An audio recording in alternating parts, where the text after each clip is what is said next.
ইলাহা ইল্লাল্লাহ লা ইলাহা লা ইলাহা ইল্লাল্লাহ লা ইলাহা ইল্লাল্লাহ লা ইলাহা লা ইলাহা ইল্লাল্লাহ লা ইলাহা লা ইলাহা ইল্লাল্লাহ লা ইলাহা আসমানের মালিক তো আল্লাহ জমিনের মালিক তো আল্লাহ হায়াতের মালিক তো আল্লাহ লা ইলাহা ইল্লাল্লাহ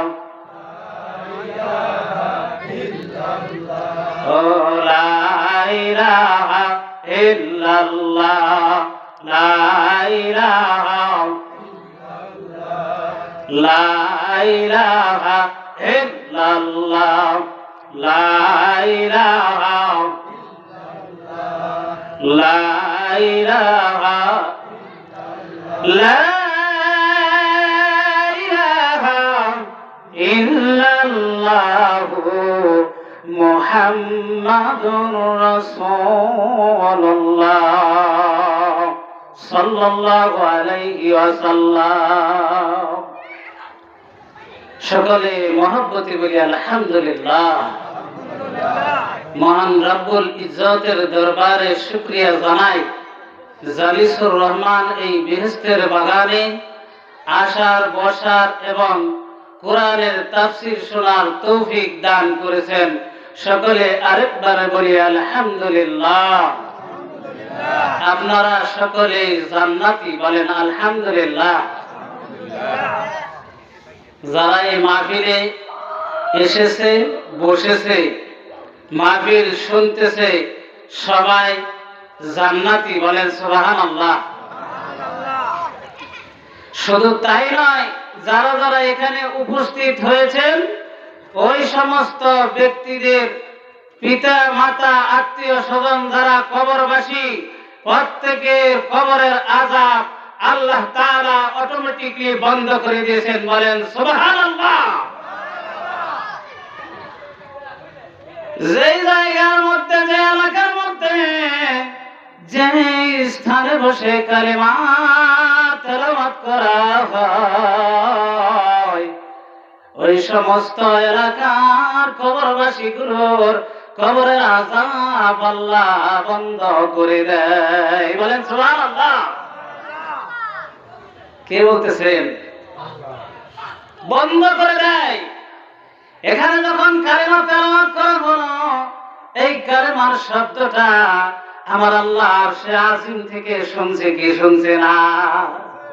শুনছে কি শুনছে না? শুনছেন। ওখানে আরশে আজিমের মধ্যে গিয়ে এই কালেমার এই শব্দটা গুণাগুলি করতেছে আমার আল্লাহ। ডাক দিয়ে বলে আমার বান্দারা যারা এই কালেমার তেলাওয়াত করেছে তাদের জীবনের গুনাহগুলি তুমি মাফ করে দাও বলেন সুবহানাল্লাহ।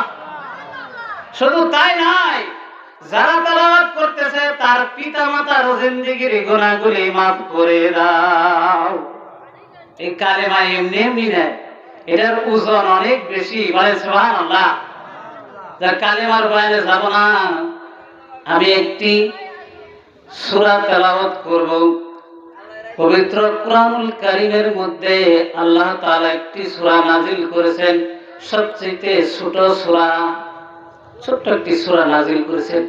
মুশরিকগণ কয়েকজন মুশরিক এসে রাসূলকে বলতেছেন, ইয়া রাসূলুল্লাহ, আপনি যে কালেমার দাওয়াত দিতেছেন, যে প্রভুর দাওয়াত দিতেছেন, যে একাত্মবাদের দাওয়াত দিতেছেন, সেই আল্লাহ সম্পর্কে কিছু বলুন বলেন সুবহানাল্লাহ।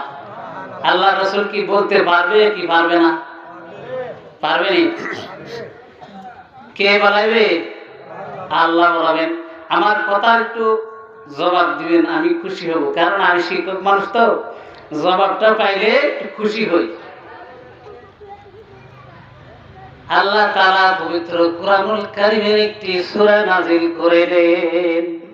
সেই সূরাটা জানেন আপনারা সবাই? শুনবেন না? সুন্দর একটা ছোট্ট সূরা, যেই সূরার মধ্যে আল্লাহ তাআলার একাত্মবাদের সবচেয়ে বেশি পরিচয় দেওয়া হয়েছে। বলেন সুবহানাল্লাহ। সবচেয়ে ছোট সূরা সূরা কাউসার, এর চেয়ে একটু বড় সূরা ইখলাস। নাম শুনছেন? সূরা ইখলাস শুনেন নাই? কুল হুয়াল্লাহর সূরা। আবার কুল হুয়াল্লাহর সূরা করে আমরা বেশি চিনি নাকি? এক লোক ঢাকা গেছে যে রিক্সাওয়ালা বলতেছে ওই ঢাকা বিশ্ববিদ্যালয়ে নিয়ে চলো। রিক্সাওয়ালা কয়ে কি কর, ঢাকা বিশ্ববিদ্যালয় আবার কোনে? ঢাকা বিশ্ববিদ্যালয় কোনে? এটা তো চিনি না। রিক্সাওয়ালা ছিলেন না, বলতেছে কে ঢাকা বিশ্ববিদ্যালয় ছিলেন না? ঢাকা ইউনিভার্সিটি। এতক্ষণ ছিলেন আপনি শুদ্ধ কথা বলছেন, এতক্ষণ তো কমন পড়ছিল না। ইউনিভার্সিটি ছিনে কি ছিল না, বিশ্ববিদ্যালয় ছিনে না। আল্লাহ তাআলার তাওহীদের কালিমা তেলাওয়াত করে শোনাইলেন, আর বলতেছেন আপনি যে আল্লাহর কালিমা তেলাওয়াত করলেন ওই আল্লাহর পরিচয় দেন। আমার আল্লাহ জিবরাইলকে পাঠিয়ে দিলেন, জিবরাইল যাও আমার হাবিবের সামনে আমার পরিচয় তুলে ধরো। আমার হাবিব সুন্দর করে কাফির মুশরিকদেরকে বলে দিবেন। তাফসীরে ইবনে কাসিরের মধ্যে সূরা ইখলাসের তাফসীরের মধ্যে হাদিসটা আনা হয়েছে। তাফসীর ইবনে কাসির, আপনারা এই হাদিস গ্রন্থটি কিনে পড়বেন, দেখবেন হুবহু মিলে যাবে। তাফসীর ছাড়া আমি কথা বলি না। আল্লাহর হাবিব তেলাওয়াত করলেন কুল হুয়াল্লাহু আহাদ। বলে সুবহানাল্লাহ। হে নবী আপনি বলুন আল্লাহ এক, অদ্বিতীয়, তার কোনো শরীক নাই, তিনি কারো কাছে মুকাফিক্কি না। লাম ইয়ালিদ ওয়া লাম ইউলাদ, তিনি কার থেকে জন্ম নেন নাই, তিনি কাউকে জন্ম দেন নাই। তিনি মহাপবিত্র, মহাপবিত্র। পৃথিবীতে যত সৃষ্টি আছে সমস্ত সৃষ্টি অপবিত্র হতে পারে, আমার আল্লাহ অপবিত্র না। বলেন সুবহানাল্লাহ। এক শ্রেণীর লোক আল্লাহকে নিয়েও সমালোচনা করে, কি কথা ঠিক কিনা? আল্লাহকে নিয়েও সমালোচনা করে, নবী রাসূলদেরকে সমালোচনা তো দূরের কথা, আল্লাহকে নিয়ে শুরু করছে এখন, কি কথা ঠিক কিনা? এরা বলে যে আল্লাহরে আমার পাইতে হবে না, আল্লাহ আমারে খুঁজে দিব। এক শ্রেণীর ফকির আছে না? আপনাদের এলাকাতে মনে নাই, সবাই আল্লাহ লোক নাকি? নামাজ পড়তে আমি বলছি কি তাহলে ভাইরা চলেন নামাজ পড়তে যাই। এক মসজিদে আমি 13 বছর আছি। কয় বছর? 13 বছর ধরে এক মসজিদে খেদমত করতেছি। এই যে কাকা উনি গেছিলেন আমার সাথে দেখা হয়েছে সিঙ্গাপুর জামে মসজিদ। তো একজনকে বললাম চলেন, আমার নামাজ পড়াইবো এমন কোন যোগ্যতার লোক বাংলাদেশে তৈরি হয় নাই। বলেন নাউজুবিল্লাহ। ফকির কয় আমার যে নামাজ পড়াইবো এরকম ইমাম সাহেব বাংলাদেশে তৈরি হয় নাই। বলেন নাউজুবিল্লাহ। কেমন জ্ঞানী দেখছেন? তা আমি আবার একটু জ্ঞানী টেস্ট করবার দিকে হ্যাঁ যে আবার একটা দরবার খুলে বসে, সেই দরবারে একদিন চুপে চুপে গিয়েছি, যে দেখি এই ভক্ত কি দেয়, নতুন ভক্ত বানানোর জন্য কি বলে এই বয়াত পড়ায় না, বয়াত পড়ায়। তো বয়াত পড়ায় গেছে, হ্যাঁ কালিমাও সে পারে না। আরেকজন লোক যাইতে না যে 2টা কালিমা পারে, কালেমা শাহাদাত আর কালেমায়ে তাইয়্যিবা, হেরে দিয়ে পড়াইতেছে। পড়িয়ে বয়ান দিতেছে। চিন্তা করেন, যে ব্যক্তি দুইটা কালেমা পারে না তাকে নাকি নামাজ পড়ানোর যোগ্যতা কারো নাই। বলেন নাউজুবিল্লাহ। এই সমস্ত মূর্খ লোকও দুনিয়াতে এখনো আছে। আল্লাহ রাব্বুল আলামিন কুরআনুল কারীম সূরা ইখলাস নাযিল করে দিলেন।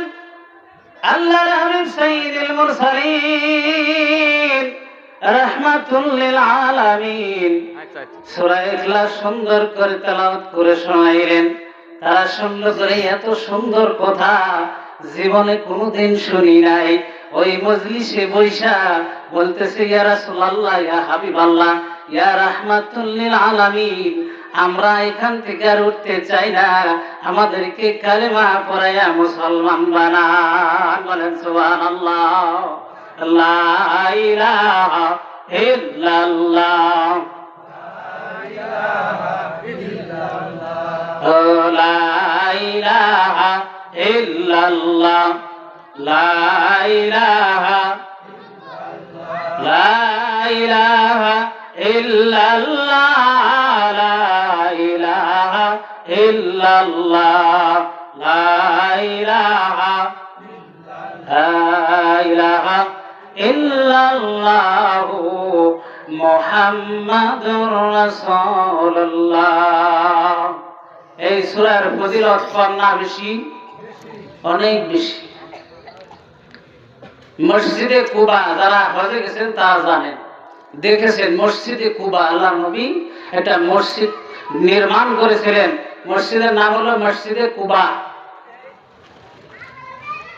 সেই মসজিদের একজন ইমাম সাহেব, সে নামাজ পড়ে, 5 ওয়াক্ত নামাজের পরে প্রতি রাকাতে সূরা ইখলাস তেলাওয়াত করে। বলেন সুবহানাল্লাহ। প্রতি রাকাতে ইখলাস তেলাওয়াত করে। বলেন সুবহানাল্লাহ। তো মুসল্লিরা বলতেছে, কি রে, কেমন ইমাম সাহেব হুজুর দিল, যে হুজুরে খালি প্রতি ওয়াক্তে সূরা ফাতিহার পরে সূরা ইখলাস পড়ে এবং অন্য সূরা পড়ে, কেমন লাগে? দুইজন মুসল্লি পিছে লেগে গেল, তাহলে এই হুজুরের স্মরণ লাগবে। কি করে লাগবো? স্মরণ লাগবে। আমাদের দেশে এরকম লোক আছে না, মন মতো না হইলে হুজুরে কেমনি স্মরণ যায়, চাবি গাড়ি মারে। কি কথা ঠিক কিনা? গেছে সভাপতির কাছে, সভাপতি সাহেব, এই মসজিদের ইমাম সাহেবেরা পাল্টান লাগবে, খালি সূরা ইখলাস তেলাওয়াত করে, সূরা ইখলাস তেলাওয়াত করে, তাহলে চলো। তো সভাপতি সহ গেছে, যে বলতেছে, হুজুর আপনি যে সূরা ইখলাস খালি তেলাওয়াত করেন, তাহলেই করেন, অন্য সূরা পড়েন কয়েকদিন পর আবার করেননি। কয় না, না আমি করতে পারবো না, আমি করতে পারবো না, আমার ইমামতি যদি চলে যাও তাও করতে পারবো না। সুবহানাল্লাহ। আল্লাহর হাবিবের দরবারে গেছে, মুসল্লি গিয়া নালিশ করতেছে, আপনি কেমন ইমাম সাহেব দিছেন, তাকে আমরা যে কথা বলি সেই কথা শুনে না। ইমাম সাহেবরে ডাকো, ইমাম সাহেবরে ডাকো, ডেকে নিয়ে আসো, কথাগুলো শুনেন, মনোযোগ দিয়ে একটা আমল করবেন। বহুত আজ জীবন শুনছেন।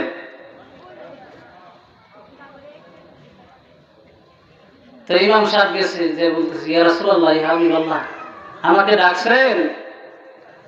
হ্যাঁ ডাকছি। তুমি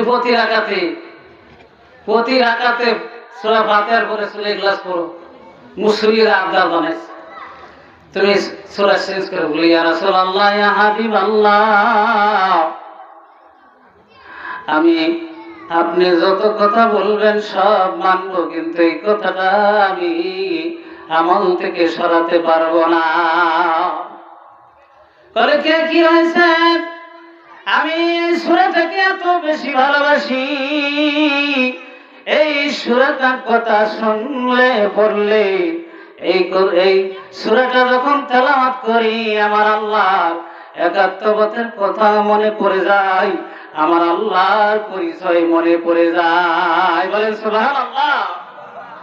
ইয়া রাব্বুল আলামিন, আমি যতদিন বেঁচে থাকবো এই সূরা তেলাওয়াত করব। রাসূল গো, আপনি আমাকে না করবেন না। এত ভালোবাসো, কার জন্য ভালোবাসো? আমার আল্লাহর জন্য ভালোবাসি। আমার আল্লাহর পরিচয়